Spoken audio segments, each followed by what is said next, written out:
Ang ganap na pinaka-sexy na pang-akit na nakita ko.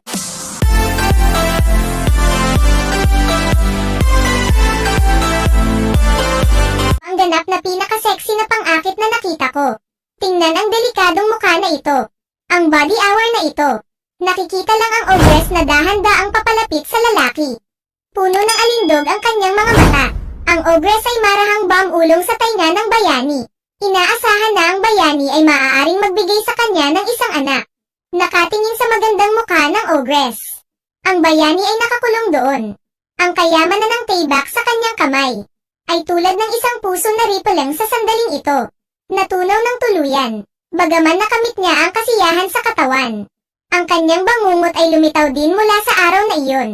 Ang pangalan ng bida ay si Beowulf. Binigyan siya ng Diyos ng kamanghamanghang lakas. Kaya't siya ay gumawa ng kabuhayan sa pamamagitan ng pagpuksa sa ogres. Gaano man kalaki ang halimaw, hindi pa rin niya ito kalaban. Ang kanyang mga kabayanihan na nagpapatay ng halimaw ay bantog saan man.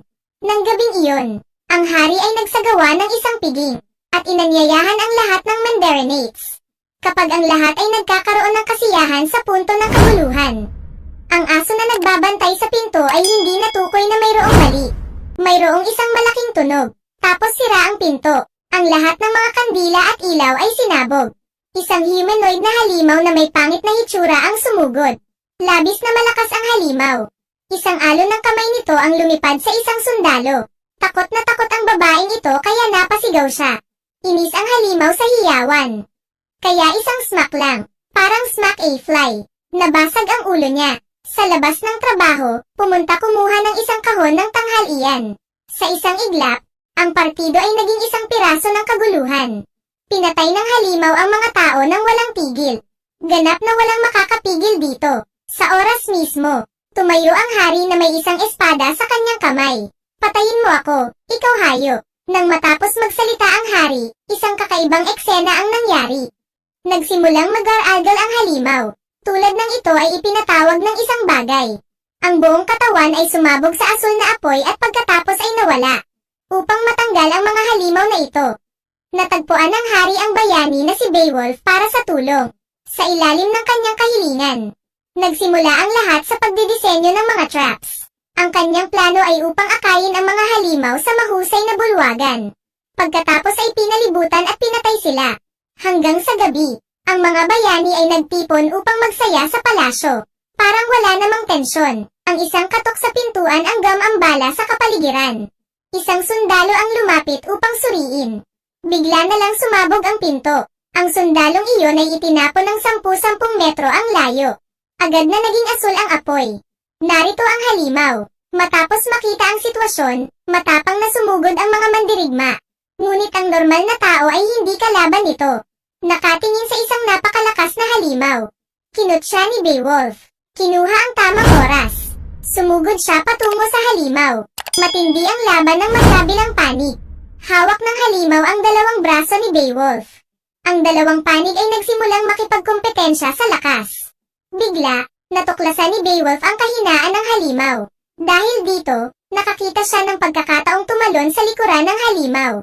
Baliw na sinuntok ito sa tainga. Sa ilalim ng mabangis na pananaliki, nasugatan ang halimaw. Lumiliit ang katawan nito. Ang nasugatan na halimaw ay nais na tumakas. Ngunit hindi binigyan ito ng pagkakataon ng Beowulf. Tinali ang mga kamay nito ng mga tanikala na bakal. Ang mga mata ng halimaw ay talagang natakot ngayon. Tinanong kung sino talaga siya. Sigaw ni Beowulf ng diretso sa halimaw. Ako si Beowulf. Pagkatapos ay pilit niyang sinara ang pinto at pinutol ang kamay ng halimaw. Ang halimaw ay bumalik sa tirahan nito. Sinabi sa ina nito tungkol sa Beowulf. Tapos pumanaw ito.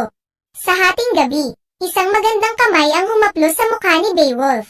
Dinilat niya ang kanyang mga mata. Itong babaeng nasa harapan niya ay ang reyna na naisip niya araw at gabi. Nakiusap ang reyna sa kanya na bigyan siya ng anak. Bago siya magkaroon ng oras upang mag-isip ng mabuti. Ang magandang reyna biglang naging isang kakilakilabot na halimaw. Agad namang nagising si Beowulf. Kaya't panaginip lamang ito. Bago siya tuluyang makatulog, nakarinig siya ng hiyawan mula sa likuran. May narinig siyang sigaw mula sa likuran. Naghahanap sa direksyon ng kamay ng babae. Laking gulat niya nang malaman ito. Lahat ng kanyang mga nasasakupan ay patay at nakabitin sa mga poste. Ang kanilang kalagayan sa pagkamatay ay kakilakilabot sa sukdulen. Upang malaman ang totoo, natagpuan ni Beowulf ang hari. Sinabi sa kanya iyon ng hari. Ang mamamatay tao ay malamang ina ng halimaw. Nagalit si Beowulf. Determinadong puksain ang damo upang makapaghiganti sa mga sakep. Dinala niya ang gintong kuko ng dragon na ibinigay sa kanya ng hari. Pagkatapos ay nagtungo sa tirahan ng halimaw. Ang lugar na ito ay naglalaman ng hindi mabilang na ginto at mga hiyas. Ang katawan ng halimaw ay binugbog niya hanggang sa mamatay. Nakahiga sa bato. Bigla, may tunog ng isang bagay na nahuhulog sa lawa sa likuran.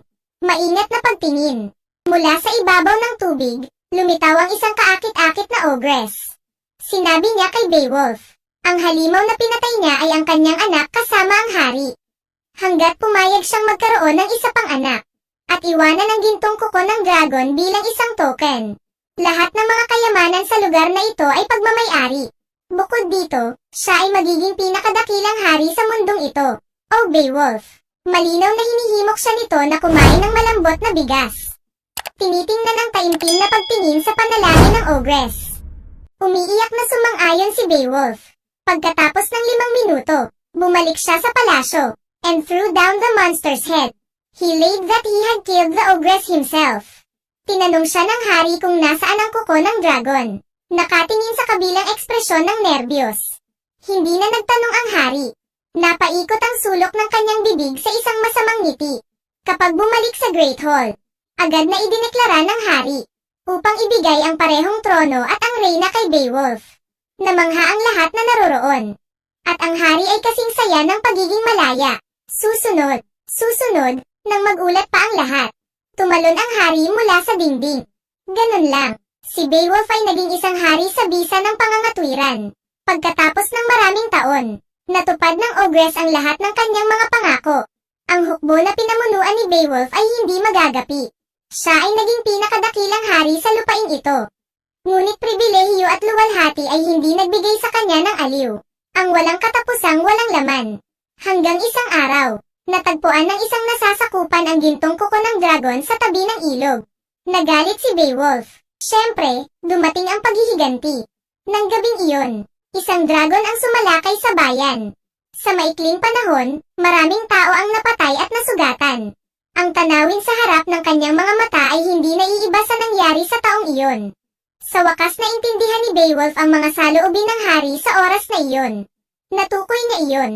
Kailangan niyang wakasan ang lahat ng ito sa kanyang sarili. Maraming taon na, pinasok niya ang lungga ng panaginip na. Galit na naman siya sa buto. Inihagis niya ang kuko ng dragon sa harap ng ogress. Umaasa na magagamit ito para sa kapayapaan. Ngunit sa oras na ito, tumanggi na ang ogress na makipagpayapaan. Ang malaking dragon sa likuran niya ay nagbukas ng bibig, at nagluwa ng apoy patungo sa Beowulf. Sa kabutihang palad, mabilis siyang umiwas.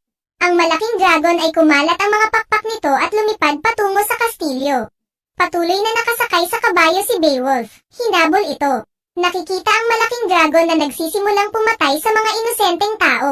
Nilalayo ng Beowulf para sa tamang pagkakataon. Galing sa tulay, tumalon kaagad sa likuran ng dragon. The dragon flew towards the castle. Lumipad ang dragon patungo sa kastilyo. Mukhang malapit nang saktan ang mga taong pinakamamahal niya. Sinaksak niya ng malakas ang espada sa pakpak ng dragon. Pagkatapos ay gumawa ng isang mahabang hiwa. Sa isang iglap lang ng mata, nawala ang balanse ng dragon. Isang lalaki at isang dragon ang nahulog mula sa langit. Sa sandaling sila ay halos patay na. Ang malaking dragon ay lumingon sa hangin upang mabawi ang katatagan nito. Pagkatapos ay malapit na itong maglaway upang patayin ang pamilya ni Beowulf. Sa tamang sandali, natuklasan ni Beowulf ang kahinaan ng dragon. Hindi siya nag-atubili, at naisave ang buhay ng kanyang kasapi sa isang split segundo. Ngunit ang espada na ito ay masyadong maikli, ganap niyang hindi nagawang saksakin sa puso. Hindi alintana ang tungkol doon. Diretsyong putol ng braso ng totoong lalaking si Beowulf. Sinasamantala ang pagkawalang kilos, inangkay niya ang kanyang katawan. Naabot ang puso ng dragon.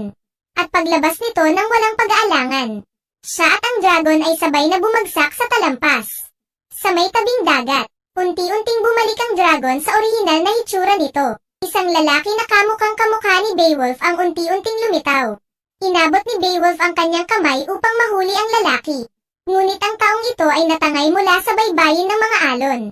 Basa ang kanyang mga mata. Nakapikit din siya ng tuluyan. Natapos ang kanyang buhay magiting dito. Ang tanong dito, bakit ang ogress at ang matandang hari ay nanganak ng isang halimaw? Ngunit kasama si Beowulf, mayroon siyang dragon. Ikaw yun. Sa palagay mo ano ang isisilang mo? Natapos na ang pelikula.